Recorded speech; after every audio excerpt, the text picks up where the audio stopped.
a passing today. We just found out about. The White Sox announced that Bill Melton passed. And if you're wondering who Bill Melton was, well, Bill Melton was on TV and radio in this town for a long time. Maybe you know him that way. White Sox. He was a White Sox and a very good one in the 70s. Melty played almost 1,000 games in a White Sox uniform. Bill Melton led the American League in home runs in 1971. He hit 33 of them. That was a big number back then. Big number back then. He hit 33, actually, in back-to-back seasons in the 70s. And in 1971, he led the American League in home runs. Melty spent about 20 years working here on ESPN Chicago and on Comcast Sportsnet / NBC Sports Chicago doing White Sox pre and post. When I tell you Melty was a friend, we spent a lot of time over the years with Melty. Unfortunately, hadn't seen him here too much recently. He was getting older. He was 79. He was spending most of his time back out in Arizona. He did not like the winters here, and he'd make sure that everybody knew that at every turn. He loved Chicago. He hated the winters, and I don't blame him. He was from the South originally. Melty grew up down in the Gulf Shore. And spent his summers here playing baseball and doing White Sox pre and post, but couldn't wait to get out of here. And we hadn't seen Melty much over the years, but he passed today at the age of 79. And when I first came to work here, we were the home of the White Sox. It was a treat and a joy for me being a White Sox fan. John Rooney and Ed Farmer were our radio team, and our pre and post was hosted by Dave Wills and Bill Melton. Sadly, today, both are gone. Willsy passed about a year and a half ago, right at the start of the 2023 season.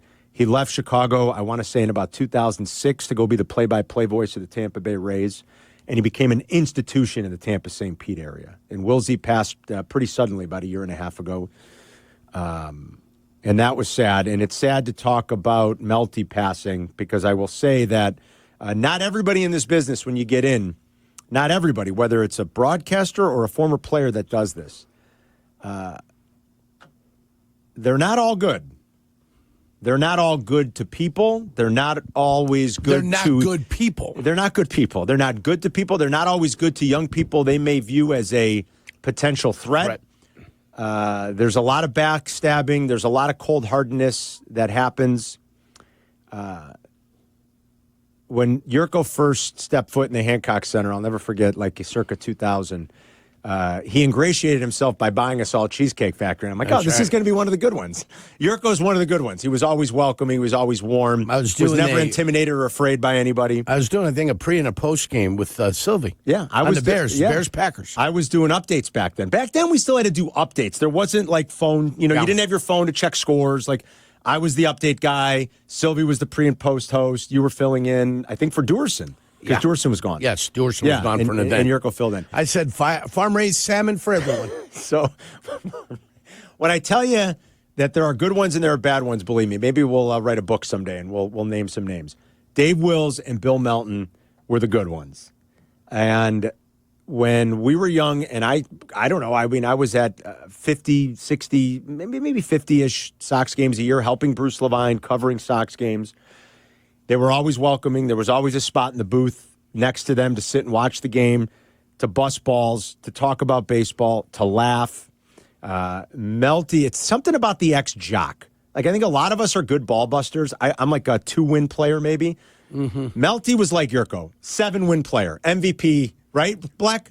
7-win player, oh, yeah. Ultimate ball buster. Right. Ultimate in the best possible way. The best can bust chops like nobody else, but they also have probably absorbed it 1,000 times, Yeah. And they can it's like water off a duck's back. And that's how it was with Melty. Yes. You could bust Melty's chops. Melty's just going to take it. About anything. Say, all right, that's fine. Anything. But then he's coming back with some zingers on you, man. He just, and I can't express it enough, an absolute joy of a human being to be around.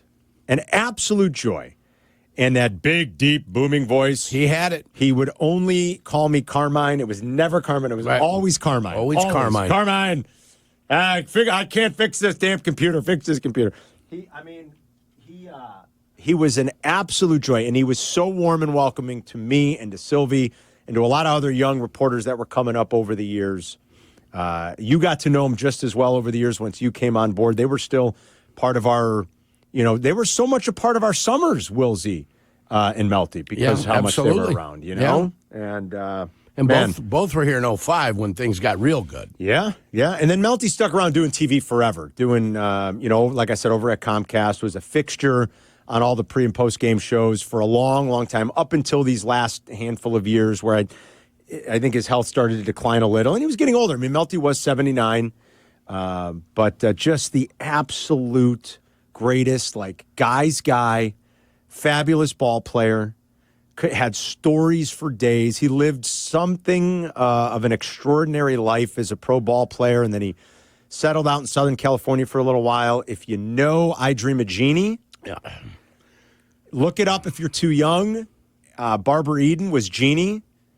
Barbara Eden in the 70s was, throwing 105. I mean, about as good as it. Something spectacular back in the day. Yeah. Check her out in the Harper Valley PTA. Yeah.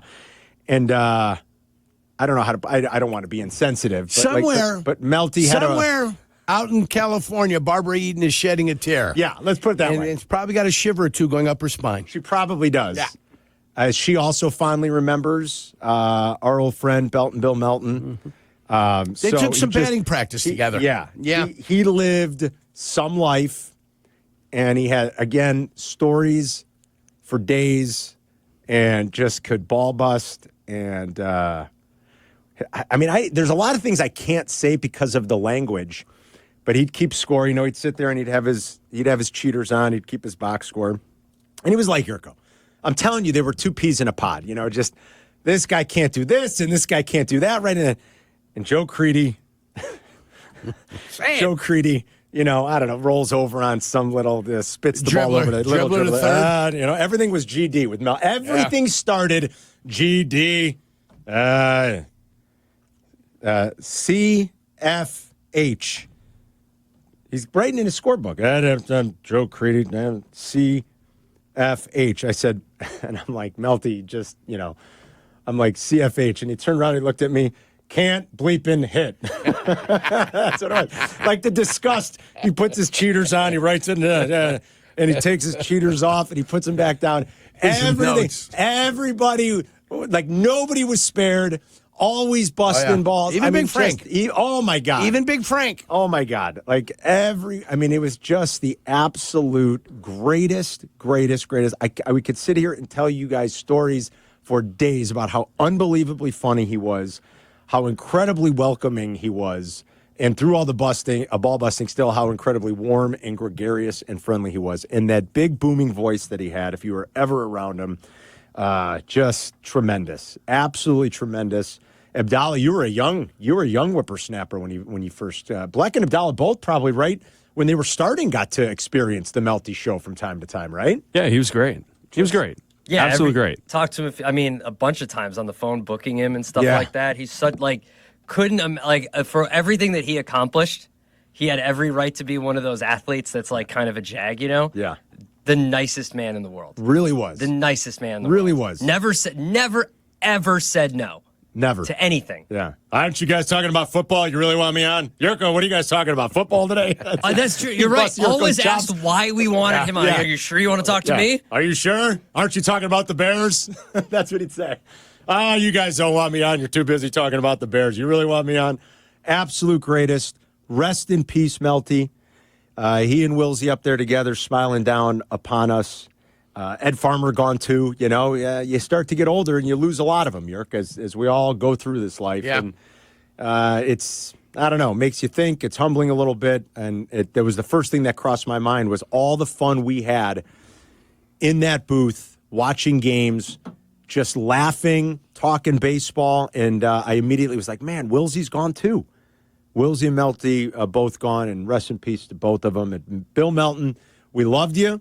We'll miss you. You always regret not seeing people more once they're gone. And we really didn't get to see Melty a whole heck of a lot here these last handful of years. Again, he was out in Arizona most of the time. He wasn't as much of a presence and a fixture around the ballpark and on TV, and he just wasn't around as much. And you always kick yourself and you regret it a little bit, but I will remember so many great times laughing with that dude, and just the absolute greatest. So, I don't know. That's about all we can say about Melty, but the absolute best.